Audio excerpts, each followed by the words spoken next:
What is up, everybody? Welcome back to another episode of the Social Media Mindset. And I'm pumped today because I've got Ken. That's how he said. He was like, how should I introduce you? I'm Ken from Orlando. And so I've got Ken. You want to know his last name? Go look him up. I'm not even going to say it. But Ken, guys, here's what I'm excited about this episode for, because you do YouTube at an incredibly high level. I looked this morning, you're at almost 25,000 subscribers. Yep. Pretty dope, right? That's pretty awesome. And you do unbelievable video content. And so, man, I want to jump in here. Everybody knows who you are that's going to listen to this podcast. And if they don't realize it's you, they'll figure it out soon enough. Take us back, man. Like, what was going on in your business when you finally decided we're going to do this YouTube thing? And even if it sucks at first, like, we're going to just keep doing it. Like, talk us through that. Yeah, man. So I'm originally from Michigan and built a business up there. We're doing over 100 sides, 100 families served. In 2016, my wife and I were like, let's relocate, actually we came down, we're like, let's buy a second home in Florida. Like, cause how cool would it be to like get away from Michigan winters? And lo and behold, we decided like, we're just going to move. And so we relocated in 2016, and it was like, a little bit of transition between selling in Michigan and Florida. But then it was like, what do I do when I get here? Right. And it was like, I had money saved up, we had a little bit of a nest egg because things were going well in Michigan. And so I started buying Zillow leads and radio ads and hiring ISAs to cold call for me and all of this stuff that costs a lot of money. And, I looked up 6 months later and I had burned through a lot of money. And I was like, this sucks. I'm not ROI positive on any of these things. So I'm just going to strip it back down and see what happens. And so go old school. And so it was like, open houses and all this other kind of stuff. And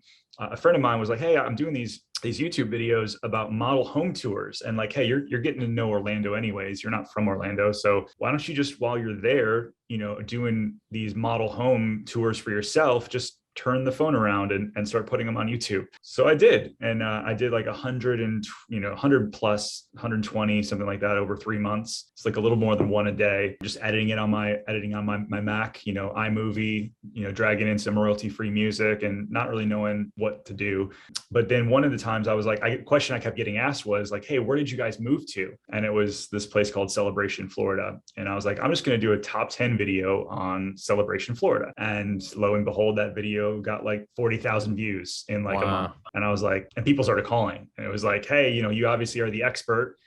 We want to call, we want to use you. So I'm like, all right, so the model home tours are not helping me. I'm not doing these well, but I could do like more talking head video stuff. And so over the next, few years, I became more of a student. I hired a coach. Daryl Eves was my coach, and I'm just trying to figure out the content game a little bit more. And what I found was that if you shoot video for people that are actually looking for stuff like moving to Orlando or best suburbs in Orlando, or there's so many different ways to do it that you'll get discovered. YouTube will push that algorithm, and then you'll grow. So then, now look up, we've been doing YouTube for 4 years. We got 25,000 subscribers. Last year we closed over 1.4 million in GCI directly from YouTube, like people like trackable. Hey, we've been following you on YouTube. We want to use you. And then now this year I looked at our numbers this morning. We're already at 81 million year to date here in the first beginning of March. So, and is that good? That's pretty good. Yeah. I think.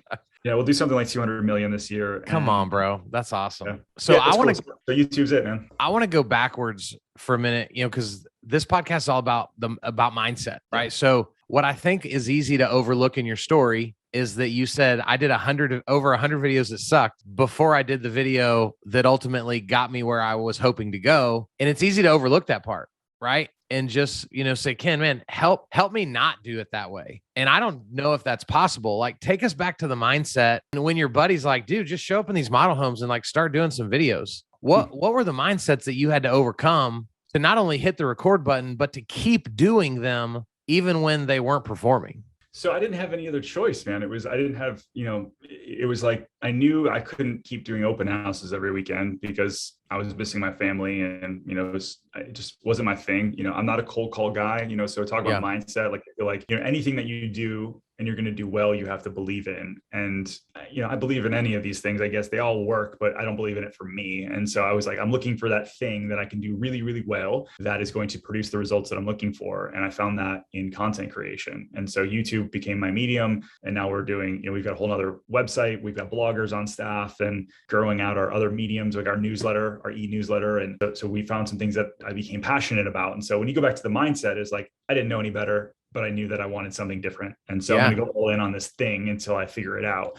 And so that's, I've been asked before, like, you get on stage and the speakers always ask, like, so what's your superpower?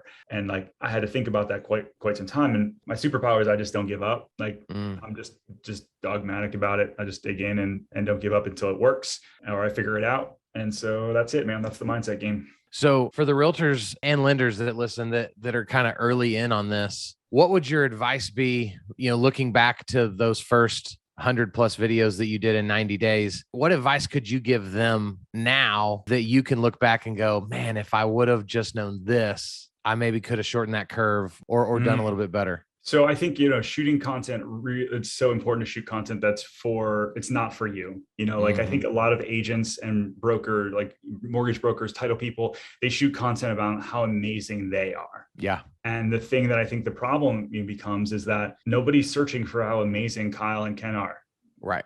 They're not. They're looking for a problem to get solved. Yeah. And so if you change your paradigm around that, and you're like, hey, how can I help you solve a problem in which doing so is going to make your life better? That gets found and connected to so much more so than anything else. And so if you look at our content, it's very like the ones that every once in a while I'll sneak one in there that's like something for me at this point that I wanted to shoot that piece of content because I wanted to watch it, right? And those are always the ones that bomb. And then it's the one, like I'm giving a ton of value for other people that get thousands and thousands of views. So anyways, that's the difference there. So tell me about, I was watching some of your videos last night and I noticed that you don't typically introduce yourself. And on YouTube, I mean, I feel like almost any channel I watch, right? Everybody's like, what's up, guys? It's Kyle Draper, right? Another episode of whatever it's called, but you don't. And I coach people not to introduce themselves. So when I noticed that, I was like, yes, but I have no idea if like why you don't is why I don't. So I'm just fascinated. Is that intentional? It is. Yeah. I mean, my early videos used to say that, it was literally like, hey, I'm Ken Pozek, Keller Williams here in Orlando. Today I'm going to walk you through, sometimes I'd even expound like, when I moved here, this is what I want, blah, blah, blah. Right. And then I found that, YouTube rewards you for watch time. And so, you've got click-through rate on your thumbnails. The more click-through rate you get on your thumbnails, the more that they're going to push you. And then the secondary thing is watch time. So if your video is 5 minutes long and people are bouncing after 10 seconds because they're like, who's this agent that I don't really care about? That's bad. Your videos will not get pushed through the algorithm. Okay. So whereas, so knowing that, I got rid of that intro altogether. And I'm just like, hey guys, today we're getting into the top 5 reasons why people are moving all over the country here to Central Florida. Let's get into it. Number 1 is, and then boom, right? And so I've grabbed their attention. Sometimes we do a little hook with the video to kind of show people what they're going to see in the video to get them more engaged. And so the game is, how long can you keep somebody on your video? And if you had 60% completion plus, like you're doing pretty darn good on average. And then from there, it becomes, how long can I make videos? Can I make a 10-minute long video and keep 50-60% retention? Can I make a 20-minute long video and keep 50-60% retention? If you can do that, then you figured out the game, and then YouTube's going to push your stuff. So I want to dig into the 2 things you said, thumbnail and watch time, because that's unique, right? Like Facebook and Instagram, they're not using the algorithm the exact same way. No. And so when you talk about watch time, the question I get asked everywhere I'm speaking is like, how long should my ideal video be? And it's short when we're talking Facebook, Instagram, LinkedIn. YouTube is obviously different. Is there do you coach that there is that optimal time frame, or is it anywhere from, this to that? So YouTube is a very personal sort of thing, but what we do know is that the longer watch time, the better. And so I always say you're playing that personal game of getting a little better, of how can I make my videos a little longer and still keep the same watch time. And so for us, our average video is 7 to 8 minutes long because we found that that's what our audience likes. And so now I've seen plenty of other places where videos are 20, 30 minutes long and they crush. I think 1 minute's just not close enough at all, just because there's really no value there that you can get across. And so I think you got to remember, like your viewer on YouTube is, again, looking typically maybe to be entertained, but a lot of times to come there to have a problem solved. And so you typically can't get a problem solved in less than a minute.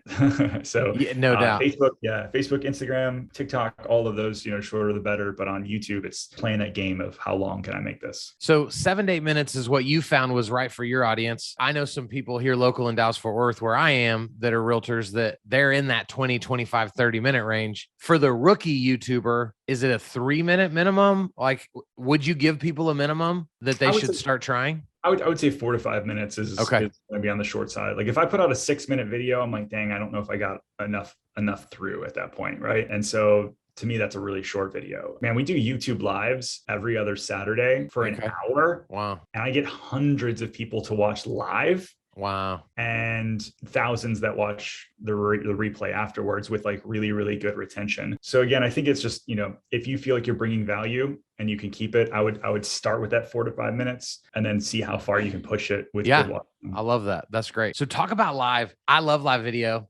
Secretly, well, it's not a secret. I tell everybody that's willing to listen that mainly it's because it requires no editing. And so why did y'all decide to start doing YouTube live? How is that content different from the traditional videos you guys are doing? And, do you like it more or less than, pre-recorded content? If I could make the money that I make today and do a YouTube live every single day, I would. I love it so much. It's my favorite thing I get to do every other week. Yeah. It's like, seriously, I prepare for it. I'm ready. You get 200 for me, 250 or so of your like quote fans or subscribers that want to come through you, talk about the thing that you're good at. That's a cool thing. Right. And so what ours look like is I'll prepare for, like I said, a couple hours beforehand. And it's like, I try to find the top 7 to 8 stories around Orlando for the week. And it's like theme parks, real estate, and life in Orlando. So it might be the new food hall that opens up, the new ride at Universal, and then I do real estate stats. And so I want somebody to watch to like feel like they get a really good scope of like what Orlando life is about. And then I do 30 minutes of Q&A,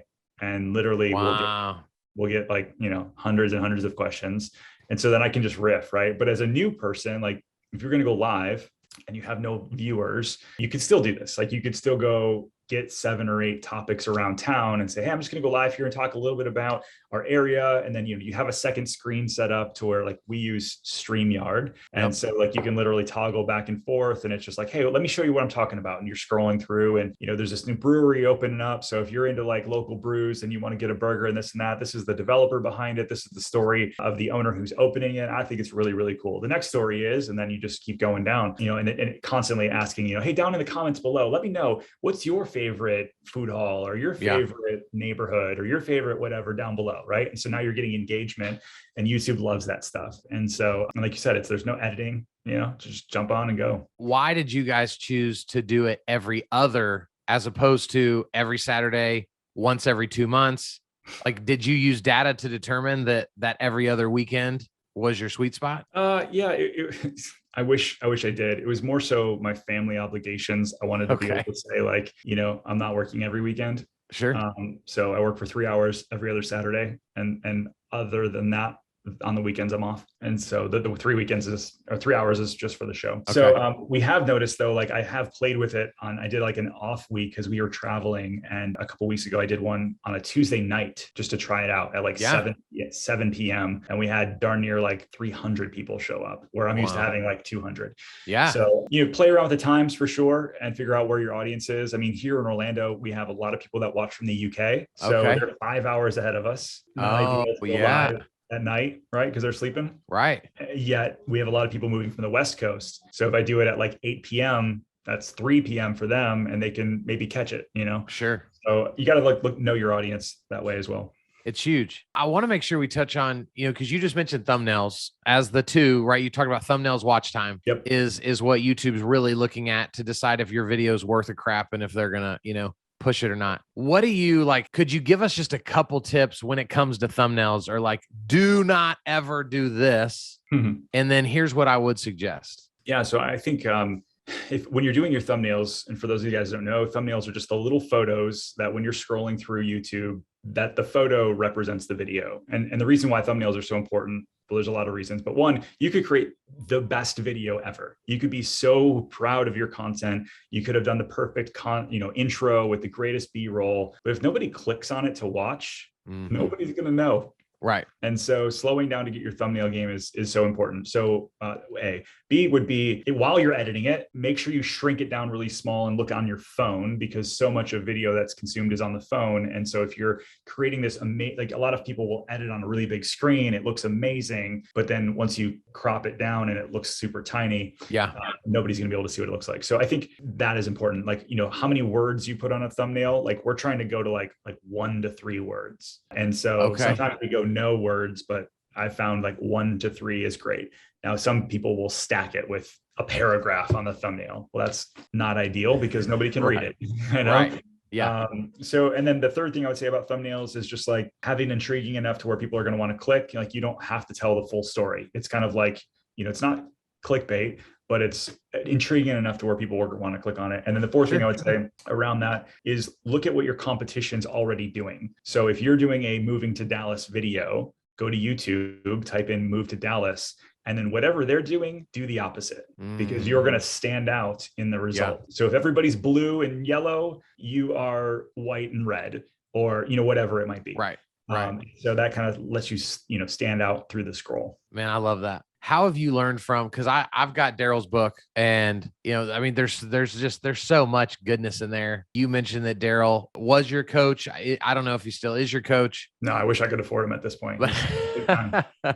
So give us, because if you can't afford him, then most realtors probably also can't afford him. So Can you give us, like, what was early on when you hired him? What was the biggest aha moment that he gave you that you hadn't at that point been able to come up with yourself? Immediately, I think of 2 things. One is the content bucket strategy. So like, I have 3 content buckets, and he talks about essentially, figuring out which bucket should be in your niche. Like if you look at Mr. Beast. So for those of you listening that don't know who Daryl Eves is, he's kind of like the guy behind the guy on like 20 channels that all have 1 million plus subscribers. Like, he knows how to build a channel. He knows what works, what doesn't work. And so he was like, if you look at Mr. Beast's like channel, who's got, 80 million subs. Yeah. He's like, he has like Mr. Beast reacts videos. That's one bucket. He's got the big video, like the big cinematic, like Squid Game remake. Yeah. And then he's got, I forget what like his other bucket is, but he's got like very similar videos that he just keeps repeating, but in those 3 buckets. And it kind of helps with the algorithm and keeps you thinking in a little bit different way. Your videos don't get stale. Your audience has a variety, and you're also hitting the algorithm in different ways based on different search results. And so for me on my buckets, it's like I do these.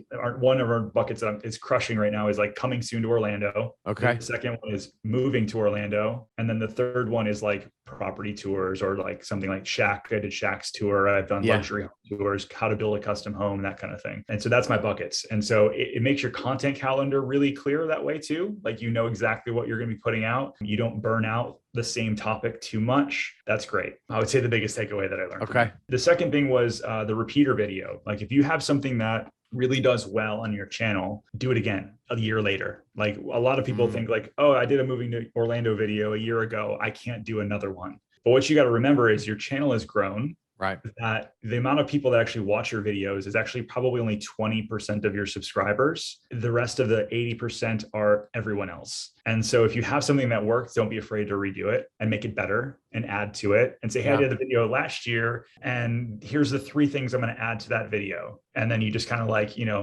don't take the same exact video and repost it, but it's just like, hey, here's the top 5 reasons I talked about before. I'm going to add 3 more. And then like, it's amazing. So for example, if you want to look at my channel, I did a video on reunion. I've done 3 videos on reunion, 1 a year for the past 3 years. Okay. Every time I do them, I add like 10,000 viewers to each one. Wow. So it's like, the first one was just like me doing a driving tour. It got like 1,000 views. The next one was like a little bit better. I talked about the top 5 reasons why people live in reunion. And then I literally basically redid the video the exact same time 8 months ago, and it had 30,000 views within a month. So those things definitely work. Man, I love that. And I've just got one question left for you. And sometimes this goes really well, and sometimes this results in terrible answers. So we'll just see, we'll see how this goes. I like off the cuff. You get, obviously, most of the podcasts you do, or when you're on stage, you're talking about YouTube, right? And so What is the question that you don't get asked that you should when it comes to YouTube strategy or video content? Like, does something come to mind that you're like, why don't people ask me about this more? Yeah.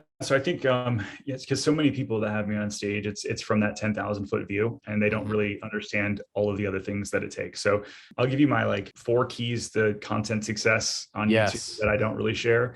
Okay. One is all of the stuff we just talked about, getting good at actually YouTube, figuring out the process and how to post and what to post and all that. That's one. Like that's just the super basic stuff. Yeah. The second thing though is the consistency, is just being massively consistent. Post at least once a week forever.